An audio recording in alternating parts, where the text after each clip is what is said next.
événement au Festival de Ramatuelle. Ça fait plusieurs années que j'essaie de la faire venir. Enfin, on a réussi. C'est vraisemblablement une des filles garçons mélangés. C'est une des plus douées de sa génération. Elle a une énergie, elle a une sincérité, elle est positive, et elle est très virtuose sur scène, quoi. Évidemment, pour le festival, pour moi, je considère que c'est un moment formidable et je suis fou de joie qu'elle vienne. Alors, Jeff Panaclock, il est d'une impertinence absolue. Il a réinventé, pour moi, la ventriloquie. Très bizarrement, on oublie très vite la performance technique quand il joue. On s'intéresse plus à ce qu'il raconte et à l'histoire qu'il raconte. Son spectacle est extrêmement bien ficelé. Il est très drôle, il est très impertinent. Je pense qu'il y a des gens qui vont être choqués. C'est mon fils qui me l'a fait découvrir, mon fils et ma fille. Et je l'avais un peu vu à la télé comme ça, mais j'ai été voir le spectacle et je suis tombé par terre. Vraiment, c'est un garçon, c'est formidable ça. Et c'est bien parce que j'espère que les jeunes vont nous suivre. Alors on va dire, elle fait partie des sociétaires du festival. Tout le monde se souvient quand elle est venue jouer Madame Rosa. C'est une immense actrice. Ils viennent d'avoir un Molière. Et c'est très bien, une fois de plus, pour la 9e année, puisque ce qui est incroyable, c'est que c'est ma 9e année. Une fois de plus, on mélange les genres, on mélange les histoires, on mélange les émotions. Et ça, c'est très très bien.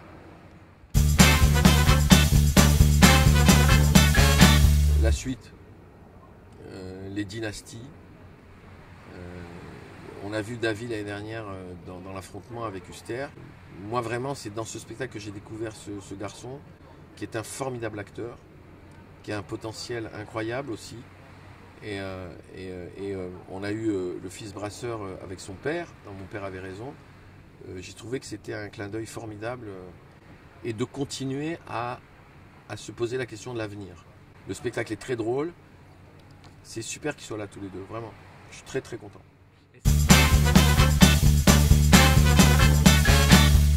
Monet et Clémenceau, une amitié, deux hommes qui s'aiment vraiment très fort, un pan de l'histoire de France. C'est très émouvant pour moi de savoir que Alexandre sera là la veille et que le lendemain il y aura son père.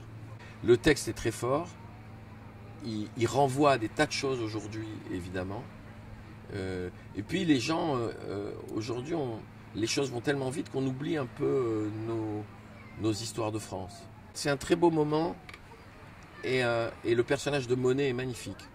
Et là aussi, une fois de plus, on passe de quelque chose de relativement léger avec les deux Georges à quelque chose de plus profond, même si il y a plein de moments très légers aussi dans La colère du tigre.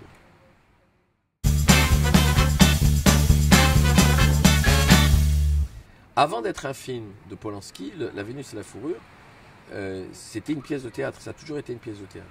Et ils ont eu une idée formidable que de remonter la pièce. C'est un des grands succès de la saison à Paris. Marie Guillain est à tomber par terre. Nicolas Briançon qui joue et qui ne met pas en scène, mais qui joue, est tout à fait étonnant. C'est vraiment un spectacle magnifique, violent,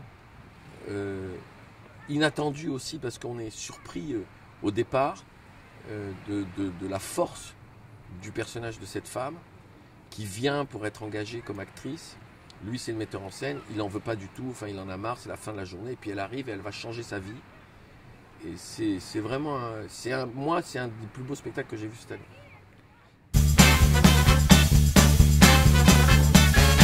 Vous savez que ce garçon avait beaucoup de talent. Moi, j'ai jamais eu de doute sur sa réussite. Il est en train de réussir très fort, comme on a fait avec Claudia Tagbo, on fait avec Alex Lutz, comme on fera avec d'autres. Ils reviennent en vedette et c'est amplement mérité. Et puis c'est un humour sur soi-même. Et c'est pas un humour sur les autres. Et l'humour bien ordonné commence par soi-même. Donc c'est la preuve qu'on peut être populaire en étant exigeant en étant inventif, imaginaire, et qu'on n'est pas forcé d'aller au premier degré pour être populaire. C'est pas vrai. Il a énormément de talent. Il va avoir une immense carrière, ce garçon, qui va durer très longtemps. Enfin, moi, c'est ce que je ressens, en tout cas.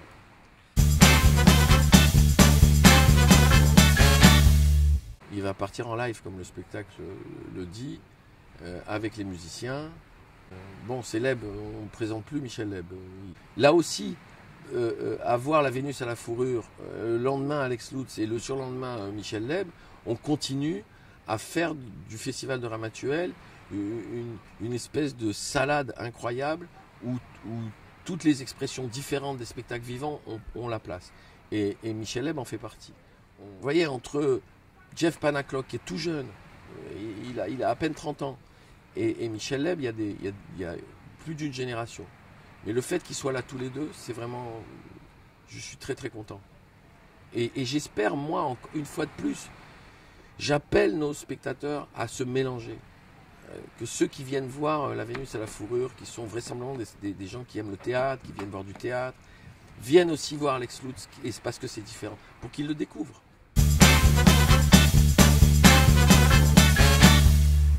Ah, ça fait du bien. Ça m'a tellement fait plaisir quand il m'a rappelé, qu'il m'a dit « Bon, si tu veux toujours de moi, je viens ». Et là, avec Jacqueline Franjou, on était vraiment, vraiment contents. Fabrice, il peut prendre l'annuaire, monter sur scène et vous lire l'annuaire et on sera content. Il est complètement fou, il est à part, il a son univers, il a inventé quelque chose dans le rapport au public, sur son rapport à la littérature, aux mots, à la narration. Il n'y a pas deux Fabrice Lucchini. D'ailleurs, je pense qu'il n'y a pas assez de place dans le monde s'il y avait deux Fabrice Lucchini. Déjà, on s'en sort à peu près vivant avec un seul. Vous imaginez s'il y en avait deux?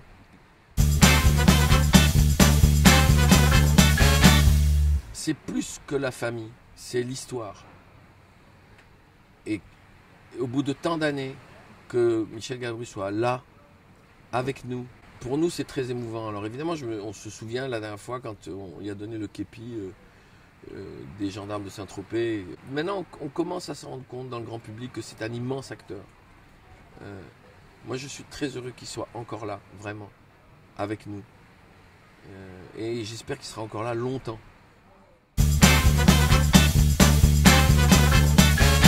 Il fait partie de la nouvelle génération, il a un talent fou.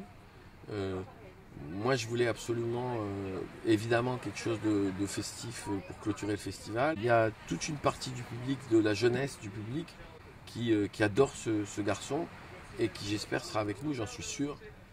Et ça contribue encore au travail qu'on essaye de faire entre la mémoire, l'avenir, les jeunes, les vieux.